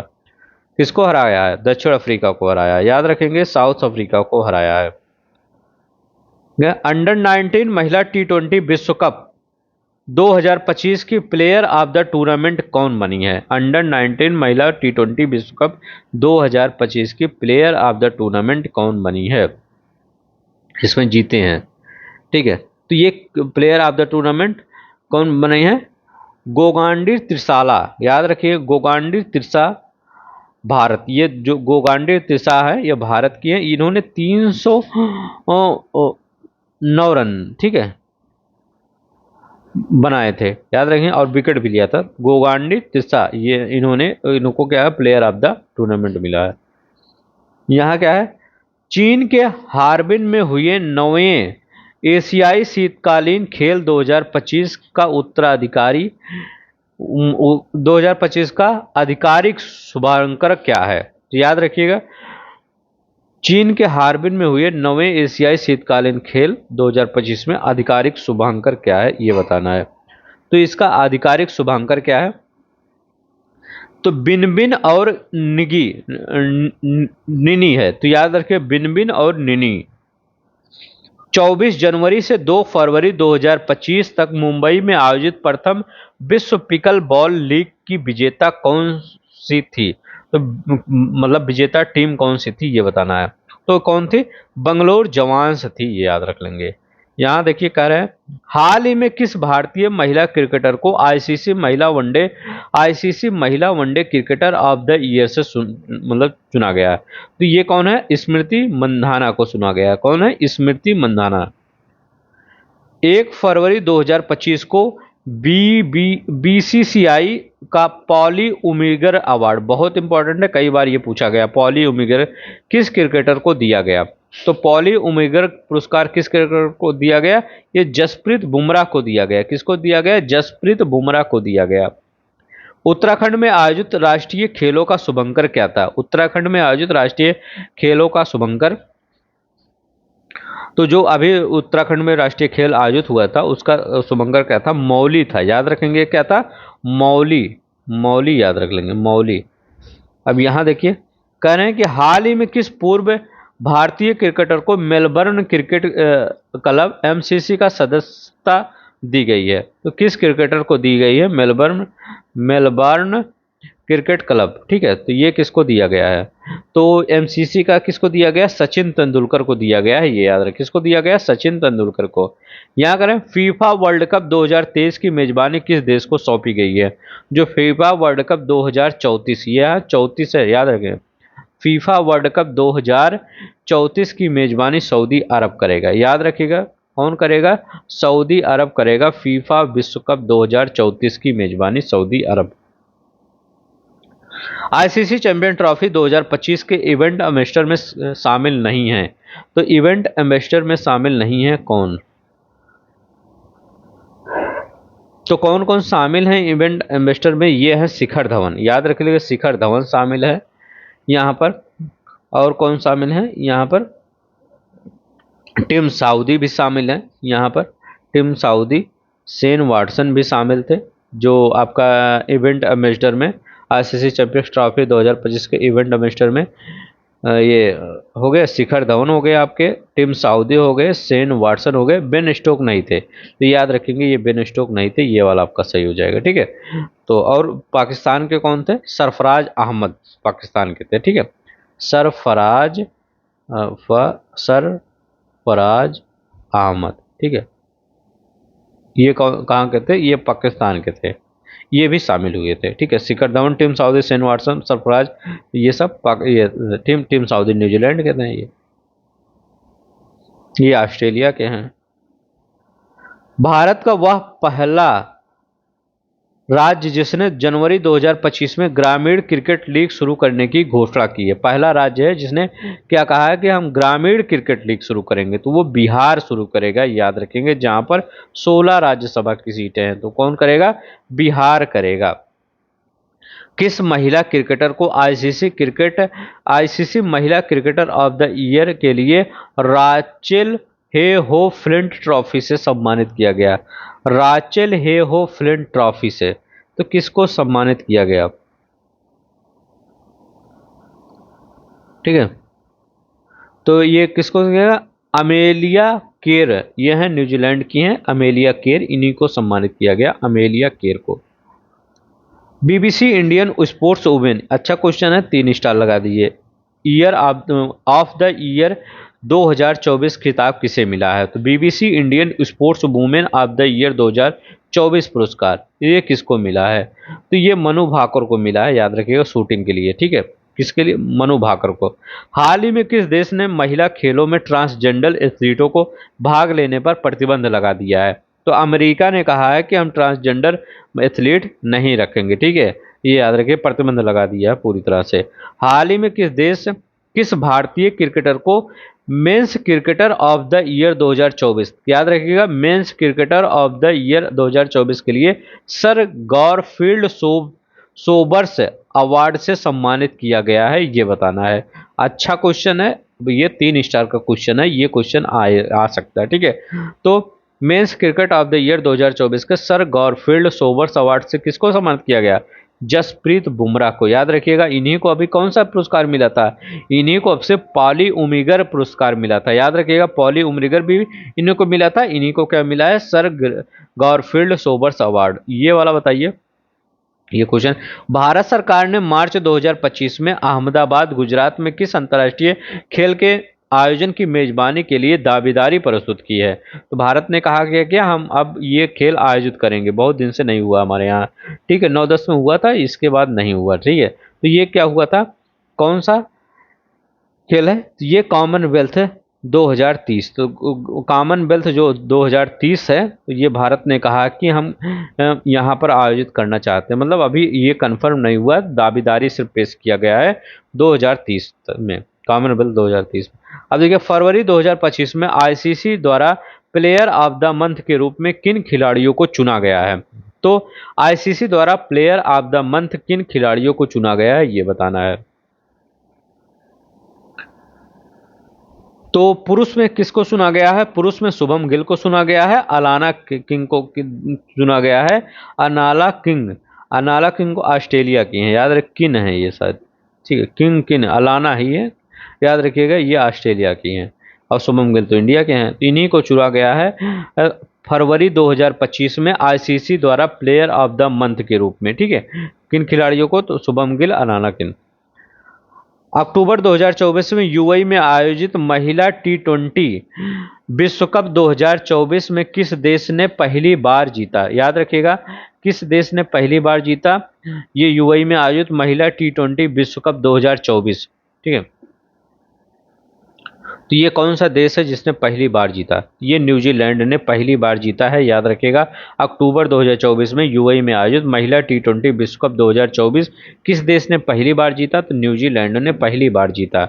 यहाँ कह रहे हैं अक्टूबर 2024 में टी20 अंतर्राष्ट्रीय मैच में जिम्बाब्वे ने किस देश के खिलाफ 344/4 रन बनाकर विश्व रिकॉर्ड, मतलब 344 रन बना दिए, उनका 4 ही विकेट गिरा था। ठीक है, और वो देश भी वैसे ही था, गाम्बिया था, मतलब इसको ऐसे पाके मार दिए इतना ज्यादा रन। ठीक है, गाम्बिया को जिम्बाब्वे वाले 344 रन बना दिए थे। ठीक है, जिम्बाब्वे वाले गाम्बिया के खिलाफ। अक्टूबर 2024 में किस महिला क्रिकेटर को बॉब कार्ड लिमिटेड का ब्रांड एम्बेसडर नियुक्त किया गया है? किसका? बॉब कार्ड लिमिटेड का ब्रांड एम्बेसडर घोषित किया गया है। तो किसको? श्रियंका पाटिल को किया गया है, याद रखिएगा। अक्टूबर 2024 किस महिला क्रिकेटर को? ये श्रियंका पाटिल को। कह रहे हैं वर्ष 2024 के लिए टेनिस हॉल ऑफ फेम में किन खिलाड़ियों को शामिल किया गया है? टेनिस हॉल ऑफ फेम में किन खिलाड़ियों को शामिल किया गया है? तो मारिया सारापोवा जो कहाँ की हैं? ये रूस की हैं। और ब्रायन ब्रदर्स कहें यूएसए के, इनको क्या किया गया? टेनिस हॉल ऑफ फेम में शामिल किया गया, डी वाला। यहाँ कहना, भारतीय ओलंपिक संघ ने किस वर्ष के ओलंपिक की मेजबानी हेतु आईओसी को आशय पत्र भेजा? ठीक है, तो भारतीय मतलब भेजा है कि हम भी करना चाहते हैं। तो कौन सा मतलब वो साल होगा तो कि हम ओलंपिक का आयोजन करवाएंगे? तो ये 2036 का साल होगा। भारत ने कहा है कि हमें भी करवाने दीजिए। तो कौन सा है? 2036 का। यहाँ कह रहे हैं कि आईएसएसएफ जूनियर वर्ल्ड 2024 में मेजबानी का अधिकार किस देश को मिला है? तो आईएसएसएफ जूनियर वर्ल्ड कप 2024 मेजबानी का अधिकार किस देश को मिला है? ठीक है, ये क्या है? आईएसएफ, अंतर्राष्ट्रीय निशानेबाजी खेल संघ। ठीक है, अंतर्राष्ट्रीय जो निशानेबाजी खेल महासंघ, इसी है। तो ये भारत को 2024 की मेजबानी का अधिकार किसको मिला है? ये भारत को मिला है, ये याद रखिए, बहुत इंपॉर्टेंट है। 3 स्टार लगा लीजिए, भारत को मिल गया। अभी यहाँ क्या कह रहा था? भारत सोच रहा था 2026 में मिल जाए, और कॉमनवेल्थ तो 2030 में कह रहे थे कि 2030 में हमको मिल जाए, लेकिन यहाँ पर तो मिल ही गया। ठीक है, अक्टूबर 2024 में आईसीसी हॉल ऑफ फेम में किस पूर्व भारतीय क्रिकेटर को शामिल किया गया? आईसीसी हॉल ऑफ फेम में किस पूर्व भारतीय क्रिकेटर को शामिल किया गया? ये याद रखें, किसको? नीतू डेविड को शामिल किया गया। कौन है? नीतू डेविड को शामिल किया गया, ये याद रखें। यहाँ देखते हैं, करें ग्लासगो 2026 राष्ट्रमंडल खेलों में किन खेलों को हटा दिया गया? करें किन खेलों को, जो राष्ट्रमंडल 2026 का खेल होगा, कहाँ पर होगा? ये ग्लासगो 2026 होगा। कहाँ पर होगा? ये ग्लासगो में होगा, ये याद रख लेंगे। ठीक है, ग्लासगो कहाँ है? स्कॉटलैंड। किन खेलों को हटा दिया गया? ये बैडमिंटन को हटा दिया गया है, शूटिंग को हटा दिया गया, हॉकी को हटा दिया गया है, क्रिकेट को हटा दिया गया, कुश्ती को, टेबल टेनिस को और स्क्वैश को। याद रखिएगा, इन सबको क्या किया गया, हटा दिया गया है। तो कराएंगे क्या ये सब खेल?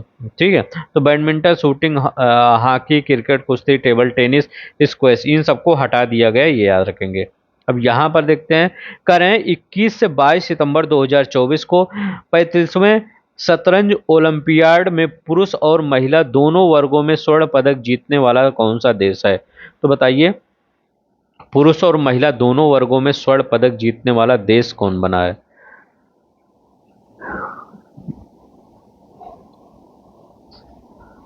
तो ये कौन बना है? ये ऑप्शन ये भारत बना है, याद रख लेंगे, भारत बना है। Which country won gold in both men's and women category at the 45 chess olympiad in September 2024? करें सितंबर 2024, 17 सितंबर 2024 को पेरिस ओलंपिक पदक विजेता मनु भाकर को किस केंद्रीय मंत्रालय ने ब्रांड एम्बेसडर नियुक्त किया है? तो किस केंद्रीय मंत्रालय ने ब्रांड एम्बेसडर नियुक्त किया है? तो ये बंदरगाह, नौवहन और जलमार्ग मंत्रालय ने नियुक्त किया गया। Ministry of port, shipping and waterways ने नियुक्त किया है, याद रख लेंगे। किसने? Ministry of port, shipping and waterways, Manu Bhaker को नियुक्त किया गया है। अब यहाँ पर देखिए, सितंबर 2024 में विक्टोरिया ऑस्ट्रेलिया की जगह 2026 में 26वें राष्ट्रमंडल खेलों की मेजबानी किसे सौंपी गई? अभी हमने बताया यहाँ से कई खेल हटा दिए गए हैं, तो वो क्या है, ग्लासगो स्कॉटलैंड को सौंपी गई है, याद रखिएगा, ग्लासगो स्कॉटलैंड। तो बस इतना ही, 316 ही क्वेश्चन था आपका कंप्लीट हुआ। अब आपको अगर ये मेरा एफर्ट अच्छा लगा होगा तो प्लीज़ आप सब लाइक शेयर सब्सक्राइब कर दिया करिए, आपसे यही उम्मीद रहती है। अब आपका क्या है, जो आपका थ्योरी के पार्ट में है, उस थ्योरी के पार्ट को पहले मैं पढ़ाऊंगा, फिर उसका एमसीक्यू बनाऊंगा, हिंदी और इंग्लिश दोनों में ही आपको मिलेगा। इतना मतलब लगभग हम 2 से 3 हज़ार एमसीक्यू सिर्फ मैं किसका देने का सोचा हूँ, सिर्फ आपका घटना सार का 2 से 3 हज़ार एमसीक्यू मैं दे दूंगा। ठीक है, आप सब सिर्फ यहाँ पर बने रहिएगा और पूरी तरह से मैं इसको आपको याद करवा दूंगा, इस मैगजीन को। तो आज के लिए बस इतना ही, अपना ख्याल रखिएगा। जय हिंद, जय भारत।